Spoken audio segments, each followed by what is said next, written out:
है ना। और भी गम है ज़माने में मोहब्बत के सिवा। सिर्फ यही नहीं है, एजुकेशन में ऊपर से लेकर के नीचे तक पॉलिसी लेवल का ज़बरदस्त बदलाव बिहार का नीड ऑफ द आवर। हम लोग तो उसके पक्ष में गेट बटाइल हाल तो जेकर रिजल्ट पहले आ न गल ओकरे बोलाटा हाली खाली। अच्छा, ठीक।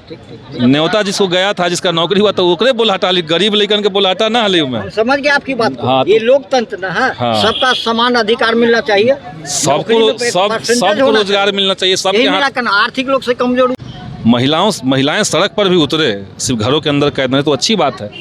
हम तो कोशिश कर रहे हैं कि जल्दी हो, चीज़ों में बदलाव हो। सिर्फ सड़कों पर ही उतरेंगी या फिर स्कूल में भी वो जाएंगी? स्कूल में भी जाएंगे ना, स्कूल में ही, बल्कि हम तो कह रहे हैं कि इन सबको स्कूल में ही रहना चाहिए था। अभी सीटेट के अभ्यर्थी पिछले साढ़े तीन सालों से सड़कों पर उतरते आ रहे हैं, आखिर इनकी मांगे कब तक पूरी होगी? क्योंकि आप हमेशा छात्रों के लिए खड़े रहते हैं और आज भी इनके बीच में आप पहुँचे हैं। देखिए, सीटेट के अभ्यर्थियों की जो मांग है, इनकी कई सारी मांगे हैं और कुछ मांगे जो है वो छठे चरण की बहाली को देख करके उसके अनुभव के आधार पर डेवलप हुआ है। उन मांगों को भी छात्रों ने रखा है, जैसे ऑनलाइन और सेंट्रलाइज परीक्षा, सेंट्रलाइज नियोजन प्रक्रिया हो, ये इनकी मांग है। बिहार के स्टूडेंट्स को वहाँ तवज्जो मिले, उनको कोई रिजर्व कोटा उनके लिए बनाया जाए, ये इनकी मांग है। डोमिसाइल की पॉलिसी इनकी मांग है कि अगर सीटें खाली रहती है, लड़कियों की सीटें, तो उसी कैटेगरी के पुरुष अभ्यर्थियों से उसको भर दिया जाए, ये मांग है।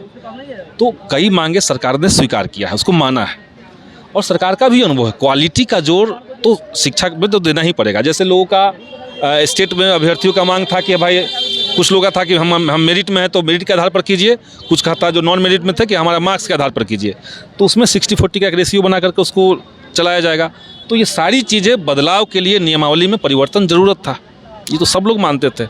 अगर उसी प्रक्रिया से बहाली फिर हो जाती, जैसे छठा चरण खत्म हुआ, आप सातवां चरण शुरू करते, तो यानी आपने पिछली गलतियों से कोई सबक नहीं लिया और अभ्यर्थियों की इसमें परेशानी बहुत बढ़ती है।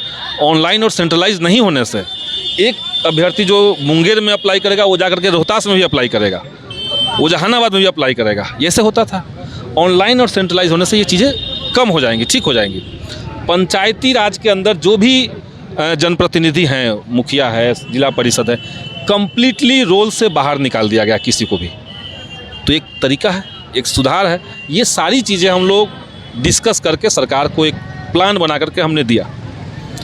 तो शिक्षक बहाली ज़रूरी है, ये सही बात है, लेकिन नियमावली में कुछ संशोधन भी ज़रूरी है। तो अब वो संशोधन की अधिकांश प्रक्रियाएं पूरी हो गई। वो सर उम्मीद है कि इनकी मांगों को समझ तो लीजिए, तो प्रक्रियाएं जैसे ही पूरी होगी उसके बाद तो अगला कदम यही है, विज्ञप्ति ही आना है। हम लोग कोशिश करें कि जल्द से जल्दी हो, और सरकार को चाहिए कि ये जो 3 बैच सीटेट के अभ्यर्थी जो लंबे समय से आंदोलन कर रही हैं, जिसका कंसर्न आप यहाँ जाहिर कर रही हैं, उनके लिए सरकार एक कट ऑफ डेट डिसाइड कर दे कि आप जब 7वें चरण की बहाली लेंगे तो एक कट ऑफ डेट रहे। अब ऐसे नहीं हो सकता कि आप किसी बहाली को अगर 1 साल खींचते हैं और नए उसमें लोग प्रवेश करते जाएंगे, तो एक कट ऑफ डेट बना दीजिए। इसके बाद भी सीटें खाली रहेगी तो 8वें चरण में आप बाकी लोगों को ले लीजिएगा। तो ये सरकार को करना चाहिए। हमने ये सजेशन दिया है, लेकिन हम सजेशन ही तो देंगे, सजेशन देंगे, आंदोलन करेंगे, यही तो कहेंगे, और क्या कहेंगे। क्योंकि सर महागठबंधन की सरकार है, विभिन्न विभागों में नियुक्ति पत्र बांटे जा रहे हैं और ये शिक्षक अभ्यर्थी पिछले 3 साल से लाठी खा रहे हैं और सड़कों पर बैठे हुए हैं। इसमें महिलाएं अभ्यर्थी भी हैं, तो काफ़ी दिक्कतें आ रही हैं। तो इन सब चीज़ों के लिए क्या नहीं लगता आपको कि इन लोगों को जल्दी से जल्दी इन लोगों को मिलना चाहिए विज्ञप्ति? हमको महिलाएं अभ्यर्थी भी आंदोलन करी तो खुशी की बात है। महिलाएं सड़क पर भी उतरे, सिर्फ घरों के अंदर कैद नहीं, तो अच्छी बात है। हम तो कोशिश कर रहे हैं कि जल्दी हो, चीज़ों में बदलाव हो। सिर्फ सड़कों पर ही उतरेंगी या फिर स्कूल में भी वो जाएंगी? स्कूल में भी जाएंगे ना, स्कूल में ही, बल्कि हम तो कह रहे हैं कि इन सबको स्कूल में ही रहना चाहिए था। अभी कोरोना के बाद जैसे ही स्कूल खुलता, सब चीज़ें पहले हो सकती थी। ये आप जान लीजिए, जो प्रक्रियाएं आज चल रही है, ये सब चीज़ें पहले हो सकती थी। और कोरोना के बाद जो स्कूल खुला, जब 1-1 साल स्कूल बंद था, तो ये सरकार को इंतज़ाम करके रखना चाहिए था कि आप स्कूल में पहुंचेंगे बच्चे तो वहाँ पे कुर्सी जो होगी उस पर टीचर बैठे होंगे, खाली नहीं मिलेंगे। लेकिन अनफॉर्चुनेट है कि वो खाली मिल रहा है, ये तो अनफॉर्चुनेट बिहार के साथ है। यूनिवर्सिटी लेवल पे भी है, तो दिक्कतें का कई लेवल है ना। और भी गम है ज़माने में मोहब्बत के सिवा। सिर्फ यही नहीं है, एजुकेशन में ऊपर से लेकर के नीचे तक पॉलिसी लेवल का ज़बरदस्त बदलाव बिहार का नीड ऑफ द आवर।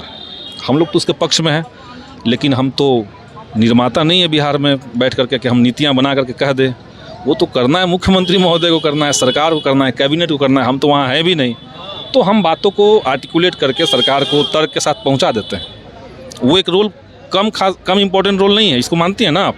तो उस रोल को हम लोग निभा रहे हैं। शिक्षा में जो अव्यवस्था हो रहा है उसका जिम्मेवार कौन है, हम हैं या आप हैं?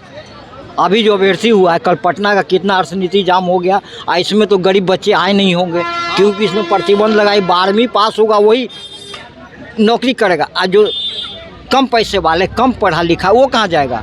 कुछ दिन पहले लालू राबड़ी की सरकार थी, 3 SC मंत्री थे, 57 वर्ष पास में गोरखा बटालियन का नियुक्ति था, उसको 12वीं कर दिया। अब गरीब बच्चा 7वां नहीं पास, इस पर आप क्या बोल रहे हैं? नहीं, हम आपका समर्थन करें। क्या नाम हुआ आपका? ओम प्रकाश पासवान। अच्छा, कहाँ घर हुआ?